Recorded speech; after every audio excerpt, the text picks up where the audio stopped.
ஒரு மாதிரி என்னடா 50 வருஷத்தை போய் அடகு வச்சிட்டாரு அப்படின்னு வருத்தப்பட்டேன். என்ன பேட்டியில சொன்னா தெரியுமா, என்னவனா சொல்லிட்டு போட்டாங்க, அவர் வந்து ஆட்சியை பிடிக்க போறார், தம்பி தங்க கம்பி நான் சொல்லிட்டு போட்டோம், அதெல்லாம் பிரச்சனை இல்லை. ஆனா ஒரு விஷயம் ஒன்று சொன்னாருங்க. என்ன சொன்னாருன்னா, பாண்டிச்சேரியில் புசி ஆனந்த் தான் முதல்வர் வேட்பாளர்னு அறிவிப்பாருன்னு நினைச்சாங்க. பாண்டிச்சேரியில் ஆட்சியை பிடிப்போம்லாம் பேசுறாங்கல்ல, அங்க அடிப்படையில இவங்களுக்கு எந்த விதமான அடிப்படை கட்டமைப்பும் கிடையாது. இங்க தமிழ்நாட்டிலே கிடையாது, அது வேற விஷயம். அங்க போய் எதுவுமே கிடையாது. இன்னொரு மிகப்பெரிய அதிர்ச்சி தகவல் என்னன்னா, இப்ப எஸ்ஐஆர் ஒன்று வந்துச்சா, இரட்டை வாக்குரிமை வைக்க முடியாது. அங்கேயும் ஆப்பு வச்சுட்டாங்க ஒன்றிய அரசாங்கம். இப்ப நீ அங்கேயும் போச்சா, உள்ளதும் போச்சா, நொல்லக்கண்ணான் கதையாகி போச்சா, சோனமுத்தா போச்சா அப்படின்ற மாதிரி ஆயிடுச்சா. அங்க செங்கோட்டையனுடைய பிம்பம்னு ஒன்று வச்சிருக்காருல்ல, அது எப்போ உடஞ்சிருச்சு. அது இப்போ செங்கோட்டையனுக்கு அங்கே ஒன்றும் பெரிய பிம்பம்லாம் கிடையாது. ஒற்றன் செய்தி நேயர்களுக்கு வணக்கம். வணக்கம் கொடங்கி. வணக்கம் ஒற்றன். என்ன டிசம்பர் 18ஆம் தேதி ஈரோட்டில் வந்து பரபரப்பாக நடக்க போகுது போல இருக்கு. செங்கோட்டையன் இணைஞ்சாரு தாவேக்கால, உடனே அங்கே வச்சுட்டாரு. ஆமாம், அவருக்கு வந்து என்னென்னா, இப்போ 18ஆம் தேதி, அது முன்னாடியே 16ஆம் தேதி வைக்கிறதுக்கு பிளான் பண்ணியிருந்தாரு. இப்போ நம்ம பேசிகிட்டு இருக்குமே, இன்றைக்கி ஆக்சுவலாக நடந்திருக்கணும் அந்த நிகழ்ச்சி. ஏன் நடக்கலை அப்படின்னா, இவங்க போலீஸ் வந்து சில நார்ம்ஸ், நிறைய கண்டிஷன்ஸ் போட்டிருந்தாங்க. ஒரு 80க்கு மேற்பட்ட கண்டிஷன்ஸ் போட்டிருந்தாங்க. அந்த கண்டிஷனுடைய நோக்கம் என்ன அப்படின்னா, ஆல்ரெடி அவங்களுடைய ஏற்கனவே விஜயனுடைய பரப்புரை நிறைய இடங்கள் நடந்துச்சு இல்லை. இப்போ கரூர் அந்த ஸ்டாம்பேட் நடந்து ஒரு 41 பேர் செத்த பிறகு இவங்க நடந்துக்கிட்ட விதம், அதுக்கு முன்னாடி பண்ண விஷயங்கள், அந்த ரசிகர்களுடைய மனநிலை இன்னும் மாறாமல் இருக்கிறது, எதுவுமே யார் பேச்சும் யாரும் கேட்குறது, விஜய் பேச்சு அவங்க கேட்குறது இல்லை. அது ஒரு பெரிய ட்ராபேக்காக இருக்குது. இந்த மாதிரி நிறைய விஷயங்களுக்கு கட்டுப்பாடுகளை விதிச்சே ஆகணும்னு கட்டாயம் வந்துருச்சு. நீதிமன்றம் வேறு அதை கவனிக்க ஆரம்பிச்சிருச்சு. அவங்க சொல்லிட்டாங்க, நீங்கள் வந்து சரியான வழிகாட்டு விதிமுறைகள்லாம் யாருக்குமே பர்மிஷன் தராதுன்ட்டாங்க. ஸோ இவர் ஒருத்தரால் எல்லா அரசியல் கட்சிக்குமே பிரச்சனை இருந்துச்சு. இந்த அடிப்படையில் அவங்க கேட்கும் போது நிறைய விஷயங்கள் வந்து அவங்க கேட்டதுக்கு கொடுத்ததை கரெக்டாக அவங்க ஃபாலோ பண்ணி திருப்பி வந்து போலீஸ்கிட்ட நாங்கள் இதெல்லாம் பண்ணுறோன்னு சொல்லலை. அது அவங்க கேட்டதை செய்யறதுக்கு டைம் எடுத்துக்கிட்டதுனால ஒரு டேட்டை மாற்றிட்டார். அதனால தான் 18க்கு போயிடுச்சு. ஆனால் 18க்கு போனாலும் 18ஆம் தேதிக்கான எவ்வளோ பேர் வருவாங்கன்றத அவரால் கணிக்க முடியாமல் இருந்துச்சு. என்ன காரணம்னா, இவ்வளோதான் இருக்கணும். இவங்க எல்லாருமே என்ன நினைக்கிறாங்கன்னா, பாண்டிச்சேரியில் கூட்டம் நடத்திட்டாங்க, அதே மாதிரியே வந்து இங்கே வந்து அப்படியே நடந்துரும்னு நினைக்கிறாங்க. பாண்டிச்சேரியில் அவங்க கூப்பிட்ட ஆட்களுடைய எண்ணிக்கையே வெறும் 5000 தான். அங்கே என்ன பிரச்சனை ஆயிடுச்சுன்னா, QR கோடுன்னு ஒன்று வச்சாங்க. அந்த QR கோடு வச்சிருக்கிற ஒரு ஆளுக்கு தான் அனுமதினாங்க. உங்களுக்கு பார்த்துருப்பீங்க, அந்த ஈஷா சிங்னு ஒரு போலீஸ் ஆஃபீஸர், பெண் IPS அதிகாரி பயங்கரமாக திட்டினதெல்லாம் பார்த்துருப்பீங்க. பொதுச் செயலாளர்கிட்ட மைக்க பிடுங்கிறதெல்லாம் பார்த்துருப்பீங்க. அங்கே ஏன் அந்த சம்பவங்கள் நடந்துச்சுன்னா, QR கோடு கொடுத்தும் அங்கே மக்கள் வரல. அங்கே பாக்ஸாக போட்டிருந்தாங்க. ஒரு பாக்ஸில் இவ்வளோ பேர் தான் நிற்க முடியும் அப்படின்னு ஒரு கணக்கு வச்சுருந்தாங்க. நீங்கள் ட்ரோன் காட்சிகள் நீங்கள் நல்லா கவனிச்சு பாருங்கள். இப்போ கூட நீங்கள் பாண்டிச்சேரியோட நிகழ்ச்சியை ட்ரோனில் காட்டியிருக்க மாட்டாங்க. ஏன்னா கூட்டம் இல்லை. இதுக்கு முன்னாடி கரூர், நாமக்கல் எல்லாம் ட்ரோன் பறக்க விட்டாங்கல்ல. இப்போ இருக்கிற நம்ம நிறைய மீடியாக்கள் இருக்குல்ல, மெயின் ஸ்ட்ரீம் சேனலாக இருக்கட்டும், எல்லா சேனல்ஸும் நிறைய பேர் என்ன பண்ணால் ட்ரோன் பின்னாடியே ஃபாலோ பண்ணி போவாங்கல்ல. அந்த மாதிரி ஏன் நீங்கள் பாண்டிச்சேரியில் பண்ணலன்னா, பாண்டிச்சேரி கூட்டம் வந்து பிசுபிசுச்சு. அங்கே கூட்டம் இல்லை. கூட்டம் இல்லைன்னா பயந்துட்டு வருது மக்கள். 2 ஆப்ஷன் இருக்கு. 2 ஆப்ஷன். ஒன்று, பாண்டிச்சேரி வந்து அந்த பாண்டிச்சேரி மக்களுக்கு மட்டும்தான் அலோவ் பண்ணணும்னு சொன்னது ஒன்று. 2வது, வெளி மாவட்டங்களில் இப்போ நம்ம வந்து வேறு மாநிலம், ஆக்சுவலாக கணக்குப்படி பார்த்தா வேறு மாநிலம். தமிழ்நாட்டுக்குள்ளேருந்து எல்லையிலேயே அவங்க வந்து செக் போஸ்ட் போட்டாங்க. எந்த தமிழ்நாட்டு வண்டியும் உள்ளே விடலை. ஸோ அவங்க யாரும் உள்ளே போக முடியல. 1. 2வது, அங்கே உள்ளூர் மக்களே பெருசாக ஆர்வம் காட்டலை. அதுக்கு என்ன ரீசன்னா, விஜய் வந்து இது வரைக்கும் வந்து அங்கே வந்து பாண்டிச்சேரிக்கு முதல் முறையாக போகிறார். முதல் முறையாக போகிறதுக்கு பார்க்குறதுக்கு ஒரு சின்ன கூட்டம் தான் இருக்கும். அது ரொம்ப சின்ன வந்து யூனியன் டெரிட்டரி. அங்கே வந்து பெரிய லட்சக்கணக்கில் மக்கள்லாம் கூட மாட்டாங்க. அவர்களுக்கு QR கோடு தேடி தான் கொடுத்துருக்காங்க. பொதுமக்களுக்கு கொடுக்கல, ரசிகர்கள் தான் கொடுத்துருக்காங்க. அப்படி இருந்தும் சில பேர் வந்தாங்க. அந்த சிக்கல் அதனால தான் அதை ட்ரோன் காட்சிகள் காட்டலை. இந்த கூட்டம் இல்லைன்றதை வெளியே காமிக்காம விட்டாங்க. இப்போ தன்னெழுச்சியா வருகிற கூட்டம்னு விஜய்க்கு சொல்லுவாங்கல்ல, அங்கே அது உடஞ்சி போச்சு இல்லை. அதுதான் அங்கே தன்னெழுச்சிலாம் ஒன்றும் விளக்கணெல்லாம் இல்லை அங்கே இதில். பட் இங்கே வந்து செங்கோட்டைன்னு சொல்லுவாங்க 35,000 பேருக்கு பெர்மிஷன் கேட்டிருக்காங்க. அதாவது அவங்க ஆட்களே வந்து ஒரு 10,000 பேர், அதுக்கப்புறம் பொதுமக்கள் வந்து ஒரு 25,000 பேர் வருவாங்க அப்படின்னு சொல்லி அது எல்லாம் பூரா ஒரு நபருக்கு 800 ரூபாய் காசு கொடுத்தா. ஒரு நபருக்கு 800 ரூபாய் சாப்பாடு. விஜய் காசு செலவு பண்ற அளவுக்கு இருக்காரு. விஜய் செலவு பண்ண மாட்டாருங்க. ஏங்க நடத்துறது யாருங்க? செங்கோட்டையன் 50 வருஷமா இது அந்த மாதிரி கூட்டத்தை சேர்த்து பழகினவருங்க அவரு. நமக்கு அங்கிருந்து வருகிற தகவலை தான் நம்ம சொல்றோம். 800 ரூபாய் ஒரு ஆளுக்கு. இன்னைக்கு வேலைக்கு போனால் உனக்கு என்ன கிடைக்கும்? 1000 ரூபா கிடைக்குமா? 800 ரூபாய்க்கு வாங்கிக்கோ. சாப்பாடு மத்தியானம் போகும்போது சாப்பாடு வாங்கிட்டு போயிரு. சாப்பாடு மட்டும்தான். ஆமா ஆமா.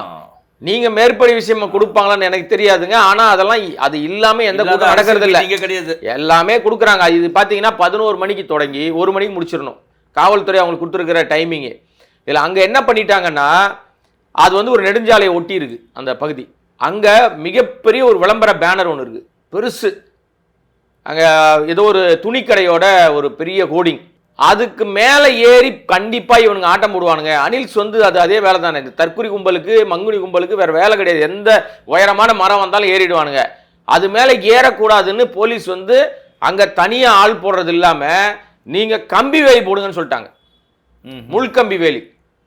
நீங்கள் சாதாரணமாக ஏதாவது சுற்றினா கூட அறுத்துட்டு அது போயிடுவாங்க. ஏன்னா நீ கிரீஸ் தடவுனா கூட துணியை அவுத்துட்டு பனின்னு அவுத்துட்டு தொடச்சிட்டு அது மேலே ஏறினானுங்கல்ல. இல்லை, இதில் கலந்து கொள்ள போகிற அந்த தொண்டர்கள், அதாவது அவங்க ரசிகர்கள்லாம் வந்து செங்கோட்டையனை மதித்து அவர் சொல்படி கேட்டாங்கன்னா நிகழ்ச்சி ஒழுங்காக நடக்கும். இல்லைன்னா அந்த அதுக்கெல்லாம் வாய்ப்பு ஆடுவேன் அப்படின்னு அதுக்கெல்லாம் வாய்ப்பு இல்லைங்க. அதுக்கெல்லாம் வாய்ப்பு இல்லை. செங்கோட்டையன் சொல்றதை கேட்க, விஜய் சொல்றதே கேட்க மாட்டாங்க, செங்கோட்டையன் சொல்றதை கேட்பாங்களா? என்னங்க நீங்க எந்த ஊர்ல இருக்கீங்க? நீங்க சிம்பிள்ங்க. என்ன தெரியுமா இன்னொரு விஷயம், செங்கோட்டையனுக்கு இது ஒரு பிரஸ்டேஜ் இஷ்யூ அங்க.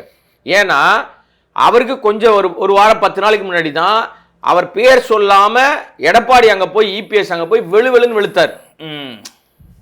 அங்க செங்கோட்டையனுடைய பிம்பம்னு ஒன்று வச்சிருக்காருல்ல, அது எப்போ உடஞ்சிருச்சு. அது இப்போ செங்கோட்டையனுக்கு அங்கே ஒன்றும் பெரிய பிம்பம்லாம் கிடையாது, ஃபியூஸ் போயிடுச்சு. அதுவும் போய் ரொம்ப நாள் ஆச்சுங்க. அவர் கட்சியிலேருந்து ஓரங்கட்ட போது எல்லாத்தையும் மாற்றிட்டு எடப்பாடி கிளவராக என்ன பண்ணாருன்னா, அவர்களுக்கு இங்கெல்லாம் யாரெல்லாம் வேலை செய்வாங்களோ அவங்க எல்லாரையும் ஆல்டர்னேட்டிவ் ஆட்களை மாற்றிட்டாரு. மாற்றினால அதிமுக வேலை செய்ய ஆரம்பிச்சிட்டாங்க. இப்போ அங்கே வந்து என்ன, அதிமுக ஆளே இல்லை. செங்கோட்டையன் போன பிறகு அங்கே ஆளே இல்லை. ஐயோ காலி ஆகி போச்சு, ஈரோடு மாவட்டமே ஸ்தம்பித்து போச்சு. அந்த ஆணி பிடுங்குற வேலையே இல்லை. செம்ம கிளவரா எடப்பாடி அவர் கட்சிக்கு யார் வேணும், எவன் வேலை செய்வான், ஏன் எனக்கு விசுவாசமா இருப்பான், ஆட்களை கரெக்டா பிளேஸ்மெண்ட் போட்டாரு. மாவட்ட செயல் ஆரம்பிச்சு அமைப்பு, நகரம், ஒன்றியம், செங்கோட்டையுடைய ஆதரவாளர்கள் ஒருத்தர் கூட பொறுப்புல இல்லை. இப்ப எல்லாம் அடிச்சு தூக்கி பத்தி போட்டார் மொத்தமா. இப்போ அப்படி புரட்டி போட்ட மாதிரி ஆயிடுச்சு. இப்ப அதிமுக ஃப்ரெஷ்ஷா. ஏன்னா ஏன் ஃப்ரெஷ்ஷான்னு சொல்ல வரேன்னா, கிட்டத்தட்ட 9 முறை 5 ஆண்டுகள் கணக்கு போட்டுங்க, ஆல்மோஸ்ட் 45 வருஷம். அப்ப 45 வருஷம் ஒரே ஆள் அங்க வந்து சீட்டை தேய்ச்சிட்டே இருக்காரு, எம்எல்ஏ சீட்டு. அதுக்கப்புறம் யாருமே எம்எல்ஏ வரதுக்கு தகுதி இல்லையா அந்த ஊர்ல? அப்படி இருக்கும்ல, எல்லாருக்குமே அந்த ஆர்வம் இருக்கும்ல. என்னடா நானும் கட்சியில் 20 வருஷமா இருக்கேன், 30 வருஷமா இருக்கேன், 35 வருஷமா இருக்கேன், அண்ணன் வந்து 5 வருஷத்துல நான் வந்துட்டேன், 40 வருஷமா இருக்கேன், எனக்கு எம்எல்ஏ சீட் கிடைக்கவே இல்லையே கோபிச்செட்டிப்பாளையத்துல, அண்ணனே நின்றுட்டு இருக்காரு. அந்த ஆதங்கம் எல்லாருக்கும் வரும். இப்ப அவங்களுக்கு அந்த லைன் கிளியர். அண்ணன் வெளியே போயிட்டாரா, அண்ணன் போனவனே தின்ன காலி ஆயிடுச்சா, அழகா வந்து அவங்கள பிளேஸ்மெண்ட்டை எடப்பாடி கிளவரா நடத்திட்டாரு. இப்ப அதிமுக ஆட்கள் இருக்காங்கல்ல, எடப்பாடியினுடைய ஆட்கள் அதை மறந்துருங்க, அதிமுக ஆட்கள் இருக்காங்கல்ல, எடப்பாடியே கிடையாது, எடப்பாடி பொதுச் செயலாளர் அவரை விட்டுருங்க, அதிமுக ஒரு கேடர் இருப்பாங்கல்ல, இந்த கேடர் ஆட்கள் என்னதான் செங்கோட்டையன் பழக்கமான நபராக இருந்தாலும் 50 வருஷம் அதிமுக இருந்தா கூட இந்த கூட்டம் அவருக்கான கூட்டம், அவர் மரியாதைக்கான கூட்டம், காசு கொடுத்தா கூட போக விரும்பல. அதனால இப்ப என்ன பண்ணிட்டாங்கன்னா, பேருக்கு ஈரோடு மாவட்டத்தில் மட்டும்தான் அலோவ் பண்ணுவோம்னு சொல்லிட்டு பக்கத்து மாவட்டங்கள்லாம் ஆள் செட் பண்ணிட்டார். இவர் நினைச்சா கூட ஈரோட்டில் இவர் போடுற இடத்துக்கு செங்கோட்டையன் கூப்பிட்டாருன்னா அவ்வளவு பேரும் வரமாட்டாங்க, காசு கொடுக்காமலாம். தன்னெழுச்சியெல்லாம் கூட்டம் வராது. இப்ப நீங்க விஜய் பின்னாடி என்னங்க அப்படி ஆயிரக்கணக்கில் வந்தாங்க, கரூர்லாம் எப்படி வந்தாங்க பாத்தீங்க, அலையலையா வந்தாங்களேன்றீங்க. அலையலையெல்லாம் கூட்டிட்டு வந்த கூட்டம், எல்லாருக்கும் காசு கொடுத்து கூப்பிட்ட கூட்டம். அந்த கரூர் சம்பவத்தில் ஒரு பையன் செத்து போயிட்டான். ஆமா, அந்த செத்து போன பையன் கரூர் கிடையாது, நிறைய பேர் செத்தாங்க. அதுல ஒரு பையன் கரூரில் இருந்து கிட்டத்தட்ட 25 கிலோமீட்டர் தள்ளி இருக்கிற ஏதோ ஒரு கிராமத்தை சேர்ந்தவன், அந்த மாவட்டத்தை சேர்ந்தவனே கிடையாது, அவன் வேற மாவட்டம். அங்க இருந்து எப்படா இங்க வந்து செத்தான்னா, காலையிலேயே அங்க வந்து வேன் அமிச்சிட்டாங்களாம் கரூருக்கு இல்ல, அந்த ஊருக்கு, அந்த கிராமத்துக்கு பிக்கப் பண்றது. ஆமா, இந்த மாதிரி ஒரு மீட்டிங் நடக்குது, அதனால அந்த மீட்டிங் போனா காசு தருவாங்க, இவ்வளவு காசு உங்களுக்குன்னு சொல்லி ஆள் பிடிச்சின்னு வந்திருக்காங்க. அந்த ஊர்ல வந்த வேன்ல வந்த ஒரு பையன் செத்து போயிட்டான். இது மாதிரி பல ஊர்கள்ல இருந்து வேன்ல கூட்டு வந்தது தான். அதனால ஏதோ யோகியெல்லாம் கிடையாது, இங்கேயும் காசை கொடுத்து தான் கூட்டுறாங்க. ஆனா அங்க ஏதோ இந்த மாதிரி பழைய மாதிரி அசம்பாவிதம் ஆயிடக்கூடாதுன்னு ஃபர்ஸ்ட் எய்டு செக்யூரிட்டிலாம் இருக்கணுமேன்றதுனால அவர் சொன்ன பேட்டரி பார்த்தா 40 சிசிடிவி கேமரா சொல்றாங்க, 40 வாக்கி டாக்கியும், 24 ஆம்புலன்ஸ், 72 எக்ஸ்பீரியன்ஸ். அது வந்து எக்ஸ்பீரியன்ஸோட வெளிப்பாடு. ஏன்னா நெக்ஸ்ட் இந்த மாதிரி சம்பவம் அது பிரச்சனை இல்லை. அதை விட எனக்கு கொடூரம் என்னன்னா, அவருடைய பேட்டி நீங்க பார்த்திருப்பீங்க, அங்கதான் நான் ரொம்ப பயங்கரமா ஒரு மாதிரி என்னடா 50 வருஷத்தை போய் அடகு வச்சிட்டாரு அப்படின்னு வருத்தப்பட்டேன். என்ன பேட்டியில சொன்னா தெரியுமா, என்ன வேணா சொல்லிட்டு போட்டாங்க, அவர் வந்து ஆட்சியை பிடிக்க போறார், தம்பி தங்க கம்பி நான் சொல்லிட்டு போட்டோம், அதெல்லாம் பிரச்சனை இல்லை. ஆனா ஒரு விஷயம் ஒன்று சொன்னாருங்க. என்ன சொன்னாருன்னா, ஒரு கேள்வி செய்தியாளர் கேள்வி கேட்டாங்க, சார் இப்போ வந்து நீங்க டைமுக்கு வரலன்னு ஒரு மேல குற்றச்சாட்டு இருக்கு விஜய் மேல, இதுக்கு டைமுக்கு ஆன் டைம் வந்துருவாரா அப்படின்னதுக்கு, சார் நீங்க எதிர்பார்க்குற மாதிரி இருக்கும் சார், கோயம்புத்தூர் வரை விமானத்தில் வராரு சார், விமானத்தில் கோயம்புத்தூர் வந்து இறங்கின பிறகு சொன்ன வார்த்தை அப்படியே சொல்றேன் நான், அங்கிருந்து ஈரோடு திடலில் காட்சி அளிப்பார் அப்படின்னாரு. ஈரோடு திடலில் காட்சி அளிப்பார். என்ன கடவுளா காட்சி அளிக்கிறதுக்கு? 50 வருஷம் எக்ஸ்பீரியன்ஸ், 77 வயசு, காட்சி அளிப்பார்னா என்ன பேச்சுங்க அது? பேச மாட்டாரா? அப்படி வந்து தலையை காமிச்சிட்டு போயிடுவாரா? இன்னொரு மங்குனியை சொல்றேன், இது வந்து அங்க போனவனே ஏற்கனவே செல்லா காசா போயிட்டாரு செங்கோட்டையன். அங்க போனவனே அடிப்படையில் அறிவு சொல்லி கொடுக்க வேணாமா, அங்க வந்து பேசுவார், உரையாற்றுவார், பேருரையை கேட்கலாம் அப்படின்னு சொல்லணும் இல்ல. அது ஒரு காட்சி அளிப்பார். கடவுளா வாங்க எல்லாம் உங்களுக்கு எல்லாம் மோட்சம் தரேன். இல்ல நீங்க மேல மேக்கப்லாம் போட்டு லைட் வெளிச்சத்துல வந்து வெளிச்சத்துல அப்படி முகத்தை காமிச்சிட்டு, அதை விட இன்னொரு மங்குனி சொன்னதை கேட்கிறேன். இது இப்படி சொன்னாரா இவரு? செங்கோட்டையன் மீதான அந்த ஒரு பொலிட்டீஷியன் ஒரு 50 வருஷம் எக்ஸ்பீரியன்ஸ் ஒரு மரியாதை இருந்துச்சுல, அதை அப்பவே தூக்கி கீழே போட்டேன் நான். சரி, இதெல்லாம் ஒரு மனுஷனான் அப்படின்னு நினைச்சிட்டேன் நான். ஒரு ஓரம் இருக்கட்டும், அது அந்த மாதிரி நினைக்கிற ஆள் தான் அவரு. அதுக்கு நிறைய சம்பவங்கள்லாம் இருக்குன்னு வச்சுங்களேன். இன்னொருத்தர் இதே மங்குனி கூட்டத்தில் அந்த மாவட்ட செலவு ஒரு ஆள் இருக்கார், அவர் பேர் வந்து விஜய் பாலாஜி. சரி, விஜய் சேர்த்துக்கினார், பேர் பாலாஜி தான், விஜய் பாலாஜி சேர்த்துக்கினாரு. அவரு வந்து ஒரு சொல்லியிருக்காரு, ஒரு பதிவு என்ன சொல்லியிருக்காரு தெரியுமா, நாம் நாம் நாம் நம்முடைய சாமி ஊர்வலமா வரப்போகுது, நாம் நினைக்கிற ஊருக்கு நம்ம ஊருக்கு நம்ம சாமி வரப்போகுது, தேர்ல பவனி வரப்போகுது, சாமி வரும்போது நம்ம பத்திரமா சாமியை பார்த்துட்டு கொண்டாடிட்டு திரும்பி கோயிலுக்குள்ள போய் மறுபடியும் பத்திரமா சேர்த்துடணும் அப்படின்னு சொன்ன மங்குனி எதுன்னா மாவட்ட செயலர். இவன் ஒரு மாவட்ட செயலரா? இவன் அடிப்படை அறிவு இருக்கும் இல்ல இல்ல, எனக்கு என்ன விட சின்ன பையன் தான், அதனால நான் அவனை என்ன ரசிகருங்க, இது கர்மம் அறிவு கட்ட தனமா இருங்க. ஏன்னா சாமி அப்படின்றான், விஜய் சாமியா? ஆசாமி தானங்க, அரசியல்வாதி கிடையாது சார். அவன் வந்து ரசிகனா சொல்லி கட்சி தலைவர் அரசியல்வாதி இல்லைன்றீங்க, கட்சி தலைவர்ன்றாரு. நான் அந்த பையன் அந்த தம்பி விஜயே அரசியல்வாதி கிடையாது, இப்பதானே அரசியல்வாதி ஆயின் வராது. அதான் எப்படி மக்களை வந்து மூலம் மழுங்கி மங்குனியா இருக்க இவனை ஏன் நம்ம வந்து தற்குறி மங்குனி திட்டுறோம்னா, இந்த அடிப்படை அறிவு இல்லாம புரிதல் இல்லாம இருக்கிறதுனால தான் திட்டுறோம். நீங்க மற்ற எல்லா கட்சிகளையும் எடுத்துங்க, அதிமுக எடுத்துங்க, சீமான் எடுத்துங்க, திமுக எடுத்துங்க, விடுதலை சிறுத்தைகள் எடுத்துங்க, எல்லா கட்சிகளையும் எடுத்துங்களேன். அவங்கெல்லாம் ஒரு கூட்டம் போடுறாங்கன்னா அந்த கூட்டத்துக்கு வருகிறார்கள்ல, பெரியவங்கலேருந்து சின்னவங்க வரைக்கும் வருவாங்க.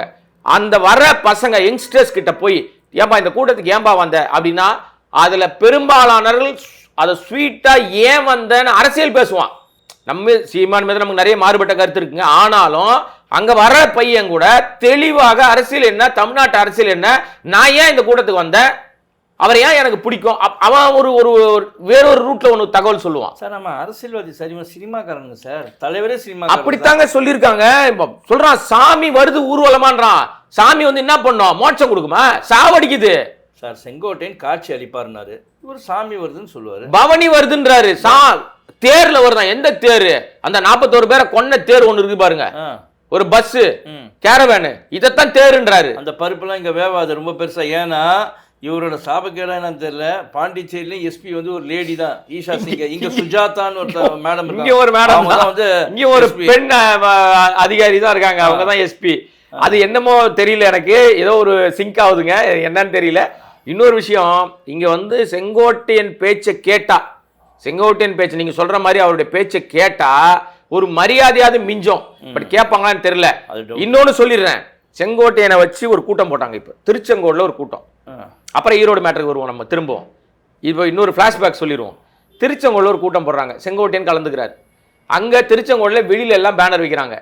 திருச்செங்கோடு கூட்டத்தில் கலந்துகிட்ட செங்கோட்டையனுக்கு மட்டும் மாலை போட்டாங்க, மற்ற யாருக்கும் மாலை போடல. போட்டோ ஆதாரம் நான் தரேன் உங்களுக்கு, ஏன்னா ஆதாரம் இல்லாமல் நம்ம பேசுறது இல்லை. அவருக்கு மட்டும் மாலை போட்டு வெற்றி கூட்டணி மாதிரி கையை தூக்கி வச்சுன்னு புஷி ஆனந்த் எல்லாரும் இது பண்ணாங்க மீட்டிங்ல. ஆனா அப்படி ஏன் அவரை மட்டும் மாலை போட்டு, என்னடா இது தனியா இந்த, எனக்கு இதை பார்த்தோன்னே என்ன ஞாபகம் வந்துச்சு தெரியுமா, பார்த்திபன் வடிவேலை கூட்டு போவார்.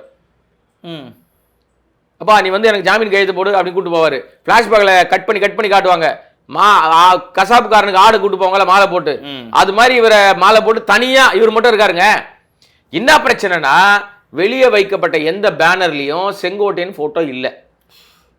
ஓஹோ, புசி ஆனந்த் போட்டோ தான் இருக்கு, பிரதானமா இருக்கு. ஏற்கனவே ஒரு கோல்டு வார் ஓடிக்கிட்டு இருக்கு. செங்கோட்டையன் அவருடைய அலுவலகத்தில் வைத்த எந்த பேனர்லயும் புசி ஆனந்த் போட்டோ இல்ல. தாவேகா கட்சி ஆரம்பிச்ச நாள்ல இருந்து இன்னைக்கு வரைக்கும் இந்த 2.25 வருஷத்துல எப்ப யார் என்ன பண்ணாலும் ஒரு சின்ன போஸ்டர் அடிச்சா கூட அதுல விஜய் போட்டோ இல்லைனாலும் கவலைப்பட மாட்டாங்க, புசி ஆனந்த் போட்டோ இருக்கணும். Point number 1. பாயிண்ட் நம்பர் 2, அப்படியே விஜய் போட்டோ போட்டாலும் அவங்க போட்டோ போட்டுக்கிட்டாலும் கொள்கை தலைவர்களும் ஒரு 5 பேர் இவர் வந்து எடுத்து வச்சிருக்காருல்ல, அவங்க போட்டோ இருக்கணும். ஆனா பல பேர் அதை போடுறாங்களானே தெரியல. இப்ப என்ன பண்றாங்கன்னா எம்ஜிஆர் போட்டோமே அண்ணா போட்டோ வச்சுக்கிறாங்க. ஒன்று நல்லா தெரியுமா, அதாவது விஜய் கோச்சிக்கிறாரோ இல்லையோ, போஸ்டர் இந்த மாதிரி ஃபோட்டோலாம் இல்லைன்னா ஃபஸ்ட்டு வந்து ரொம்ப ட்ரிகர் ஆகிறது யாருன்னா புசி ஆனந்தாங்க. ஆமாம், அவர் வந்து விஜய் ஃபோட்டோனா கூட நீங்கள் சொன்ன மாதிரி அவர் ஃபோட்டோ இருக்கணும். அதே மாதிரி யாருன்னா அங்கே கும்பல் இருந்தால் இவர் வரும்போது டக்குன்னு கை கட்டி நிற்கிற மாதிரி நிற்கணுமா, இல்லைன்னா டென்ஷன் ஆகிடுவாராம். இல்லை அதை விட கொடூரம் அடுத்த சார் இருக்கார், நீ என்ன இப்படி நிற்கிறீ அப்படின்னு கேட்கலாம். அதை விட அடுத்த கொடூரம் ஒன்று சொல்கிறேன் கேளுங்க. இந்த கும்பல் நம்ம இந்த இதை வந்து நான் கட்சியாகவே ஏற்றுக்கிறது இல்லை. இது வந்து பூரா சீட்டு கம்பெனி, வசூல் கம்பெனின்னு தான் சொல்லிட்டு இருப்பேன் எப்பவுமே. அதுக்கு உதாரணத்தை ஏற்படுத்துகிற மாதிரியே இன்னும் கட்சி வந்து மக்கள்கிட்ட நின்று தன்னை நிரூபிக்கவே இல்லை. மக்கள்கிட்ட என்ன ஆதரவுன்னு கிடைக்கவே இல்லை. இவங்க யாருன்னே தெரியாது, என்ன ஓட்டு வாங்க போறாங்கன்னே தெரியாது. ஆனா அதுக்குள்ளேயே பெரிய தொகையை வசூல் பண்ண ஆரம்பிச்சிட்டாங்க. இது ரொம்ப காலமா நம்ம சொல்லிட்டு இருக்க குற்றச்சாட்டு. ஆதாரங்களோட தான் நம்ம சொல்றோம்னு நினைக்கிறோம். நாம சொல்றதுக்கு முன்னாடியே எங்க அப்பன் குதிர்குழல்னு வெளிப்படையா வந்துருச்சு. இவங்களுடைய தலைமை அலுவலகம் எங்க இருக்கு? பனையூர்ல இருக்கு. தலைமை அலுவலகத்துக்கு வாசல்ல திருவள்ளூர் மாவட்டத்தை சேர்ந்தவங்க, அதை சுற்றி இருக்கிற ஆவடி, அம்பத்தூர், திருவள்ளூர் இந்த ஏரியாவில் இருக்கிற எல்லா தாவேகா நிர்வாகிகள் பல பேர் அங்கே ஒரு பெரிய போராட்டத்தை நடத்திட்டாங்க. தாவேகா ஆபீஸ்குள்ள போய் விஜய் கவனத்தை, தளபதி இதை கவனிங்க, தளபதி இதை கவனிங்க, கொள்ளடிக்கிறாங்க ஒருத்தன். யாரை சொல்றாங்கன்னா திருவள்ளூர் மாவட்ட செயலாளர் ஒரு கேரக்டர் இருக்கார். அந்த கேரக்டரு பதவி போடணும்னா எனக்கு இவ்வளவு பணம் கொடுத்தாதான் பதவி போடுவேன், இல்லைன்னா உனக்கு போட மாட்டேன்னு வசூல் பண்றாருன்னு குற்றச்சாட்டு. அங்க மட்டும் இல்ல, அவர் எவ்வளவு கொடுத்துட்டு வந்தாருன்னு தெரியல. அதான் பாயிண்ட் வரேன் நானு. அங்க மட்டும் இல்ல, தமிழ்நாடு முழுக்க இருக்கிற எல்லா மாவட்ட செயலாளரும் இவ்வளவு தொகையை வசூலிச்சு எனக்கு நீ கொடுக்கணும்னு புசி ஆனந்த் உத்தரவிட்டதா ஒரு தகவல் இருக்கு. இவங்களுக்கு தகவல் வெற்றி கழகம் தானே, அதனால தகவல் தான் நம்ம சொல்லணும். அது வெளிப்படையா வந்துருச்சா? இப்ப ஒரு பிரச்சனை வந்துருச்சுன்னா கட்சி தலைவரா இருக்கிற விஜய் என்ன பண்ணிருக்கணும்? இந்த நேரம் வெளிப்படையா பேசிட்டாங்க. பொது வெளியில வந்து ஆர்ப்பாட்டம் பண்ணிட்டான், எல்லா டிவிலையும் காமிச்சிட்டாங்க. உடனடியாக அந்த மாவட்ட செயலர் யாரா, ஏய் வாங்க, ஏன் இந்த மாதிரி கம்ப்ளைண்ட் வருது, விசாரிக்கணுமா வேணாமா? இப்போ வரைக்கும் விசாரணை இல்லை. என்ன ரீசன்னா அந்த கேரக்டர் ஆதவுக்கு வேண்டப்பட்ட ஆளாம். ஆதவுக்கு வேண்டப்பட்ட ஆள் மட்டும் கிடையாது, புசி ஆனந்துக்கு வேண்டப்பட்ட ஆளாம். ஆதவ் கூட செகண்டரி தான். அங்க வந்து என்ன நடந்திருக்குன்னா ஆதவ் போட்டோ போட்டு யாரோ ஒருத்தன் போஸ்ட் அடிச்சிட்டு இருக்கான். அதாவது நகர பாடியில் இருக்கிற யாரோ ஒரு கேரக்டர் ஆதவ் போட்டோ போட்டான உடனே அது வந்து புசி ஆனந்த் கவனத்துக்கு போயிருக்கு. அவனை உடனே கட்சி விட்டு நீக்கிட்டாங்க. இன்னொரு மேட்ரு என்னன்னா, அந்த இடத்துல இப்போ செங்கோட்டையன் அங்கே வந்துட்டார்ல, வந்ததுனால இப்போ அந்த கோல்டு வார்னு சொன்னீங்கன்னா விஜயே வந்து புசி ஆனந்த் கிட்ட என்ன சொல்லியிருக்காருன்னா, செங்கோட்டையன் இந்தந்த பொருட்களாம் இன்னைக்கு கவனிப்பார், நீங்கள் இதுலேருந்துலாம் கொஞ்சம் ஒதுங்கிக்கும், உங்கள் பாரத்தை குறைச்சி. எப்படி சொல்லியிருக்காருன்னா, டைரெக்டாக உங்ககிட்ட நான் பல்லு பிடுங்குறேன்னு சொல்லாமல் உங்கள் பாரத்தை கொஞ்சம் குறைச்சிக்கோங்க, இதெல்லாம் வந்து செங்கோட்டையன் பார்த்துப்பார், அந்த அண்ணன்கிட்ட இதெல்லாம் கொடுத்தனா அவர் பார்த்துப்பார், நான் அவர்கிட்ட பேசி அவர் பார்த்துப்பார் அப்படின்னு புசி ஆனந்துக்கு ஒரு மாதிரி ஆகிட்டுருக்காரு, டோட்டலாக அப்செட் ஆகிட்டுருக்காரு. பாரத்தை குறைக்கிறேன்னு சொன்னால் நம்மளே காலி பண்ணுறாரு போல அப்படின்றது அவரு கொஞ்சம் உஷாராயில. அடுத்த அதிர்ச்சி நான் சொல்றேன், அவர் எந்த கட்சி தாவலான்னு அவர் பார்த்துட்டு இருக்காருன்னு இப்போ ஒரு கேள்வி. இல்ல அதை விட இன்னொரு அதிர்ச்சி சொல்றேன் கேளுங்க. இப்ப உங்க பாண்டிச்சேரியில மீட்டிங் போட்டாங்கல்ல, பாண்டிச்சேரியில போட்ட நோக்கம் என்னன்னா, எல்லாரும் என்ன நினைச்சாங்கன்னா பாண்டிச்சேரியில புசி ஆனந்த் தான் முதல்வர் வேட்பாளர்னு அறிவிப்பாருன்னு நினைச்சாங்க. பாண்டிச்சேரியில ஆட்சியை பிடிப்போம்னு பேசுறாங்கல்ல, அங்க அடிப்படையில இவங்களுக்கு எந்த விதமான அடிப்படை கட்டமைப்பும் கிடையாது. இங்க தமிழ்நாட்டிலே கிடையாது, அது வேற விஷயம். அங்க போய் எதுவுமே கிடையாது. இன்னொரு மிகப்பெரிய அதிர்ச்சி தகவல் என்னன்னா, பாண்டிச்சேரியில புசிக்கு ஓட்டே கிடையாது. ஓ, ஓட்டே இல்லையா? புசி ஆனந்துக்கு பாண்டிச்சேரியில ஓட்டே கிடையாதாங்க. என்ன பிரச்சனைனா பாண்டிச்சேரியில் அவர் ஓட்டு இருந்திருக்கு. பூனேக்கு வந்து சோதனை, சாரி புசிக்கு வந்து சோதனை. பாண்டிச்சேரியில் ஓட்டு இருந்திருக்குங்க. இங்க இந்த மங்குனி கும்பல்ல வந்து சேர்ந்த உடனே ஏதோ முதலமைச்சர் ஆயிடுவார் விஜய், நம்ம துணை முதல்வர் ஆயிடலாம், அமைச்சர் ஆயிடலாம், மாநிலத்தில் நம்ம பெரிய இடத்துல இருக்கலாம், பாண்டிச்சேரிலாம் வேணாம் நமக்கு இங்க வந்துடணும். அவர் வந்து ஆள் மனசுல போய் ஆசையை ஊட்டிட்டு இருக்காங்க. அந்த ஆசை ஊட்டினருடைய விளைப்பாடாக பாண்டிச்சேரியில ஓட்டை எடுத்துன்னு வந்து சோழிங்கநல்லூர்ல மாத்திக்கிட்டாரு. இங்க வந்து இப்ப அவருக்கு ஓட்டு வந்து சோழிங்கநல்லூர்ல இருக்குது. தமிழ்நாட்டுக்குள்ள சென்னையில சோழிங்கநல்லூர் தொகுதியில் இருக்கு அவருக்கு ஓட்டு. பரவாயில்லையே. இப்ப எஸ்ஐஆர் ஒன்று வந்துச்சா, இரட்டை வாக்குரிமை வைக்க முடியாது, அங்கேயும் ஆப்பு வச்சுட்டாங்க ஒன்றிய அரசாங்கம். இப்ப நீ அங்கேயும் போச்சா, உள்ளதும் போச்சா, நொல்லக்கண்ணான் கதையாகி போச்சா, சோனமுத்தா போச்சா அப்படின்ற மாதிரி ஆயிடுச்சா. இப்ப இங்க வந்துட்டாரு அவரு. இப்ப அங்க பாண்டிச்சேரியில் ஆட்சியை பிடிப்போனா என்னத்தான் பிடிப்பாங்க இவங்க? அப்ப மக்களை ஏமாத்துறாங்க தானே அர்த்தம். பொய் தானே அது, பித்தலாட்டம் தானே. பித்தலாட்ட அரசியலுக்கு எப்படி எல்லாம் வலு சேர்க்கறாங்க பாருங்க.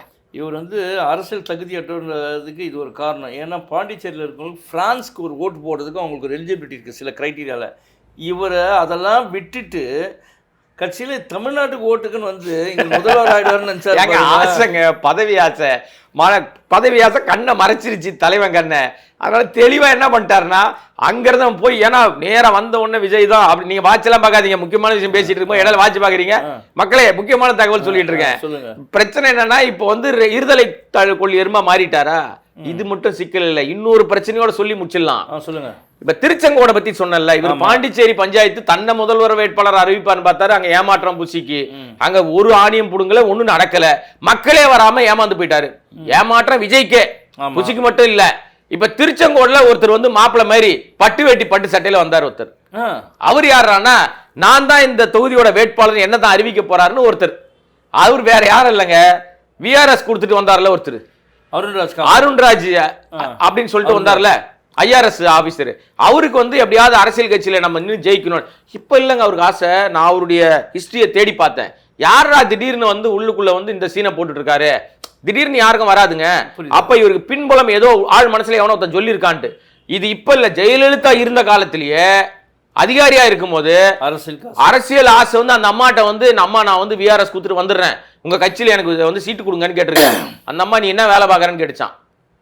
இந்த மாதிரி ஐஆர்எஸ் ஆபீசரா இருக்கேன் நான், போய் வேலையை அந்த வேலையை உருப்படியா பாருங்க, இங்கெல்லாம் இது அரசியல் உங்களுக்கு செட் ஆகாது கிளம்புன்னு சொல்லி பத்தி விட்டுருச்சு. அதுக்கப்புறம் வேறொரு கட்சியில ட்ரை பண்ணியிருக்காரு.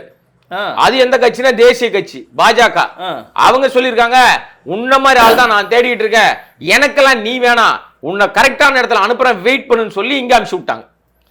நீங்க சொல்றதெல்லாம் பார்த்தா இவர் நாஞ்சில் சம்பத்தாட்ட, நாஞ்சில் சம்பத் கட்சி கட்சியா போயிருந்தாரு, இவர் கட்சியெல்லாம் ட்ரை பண்ணி. ஆமாங்க, என்ன எப்ப இவருக்கு அந்த ஆசை வந்திருக்கோம்னா கெஜ்ரிவாலை பார்த்து வந்திருக்கும், சும்மா வந்திருக்காது.